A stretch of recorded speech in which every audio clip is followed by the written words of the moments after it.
Surat municipal કોર્પોરેશને Sachin slum બોર્ડના મકાનોના નળ કનેક્શન કાપી નાખતા લોકોમાં રોષ જોવા મળ્યો હતો। મ્યુનિસિપલ કોર્પોરેશન પ્રશાસને મહાનગરપાલિકાના ઉધના બી ઝોનના સચિનમાં સ્લમ ક્લિયરન્સ બોર્ડના 171 જર્જરિત મકાનો ખાલી કરવા માટે મોટું પગલું ભર્યું છે।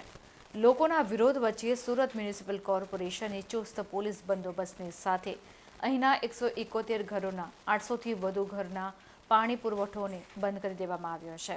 આ દરમિયાન લોકોએ પોલીસ સાથે ઝપાઝપી પણ કરી હતી, પરંતુ પોલીસે હળવો બળ પ્રયોગ કરીને ભીડને વિખેરી નાખી હતી।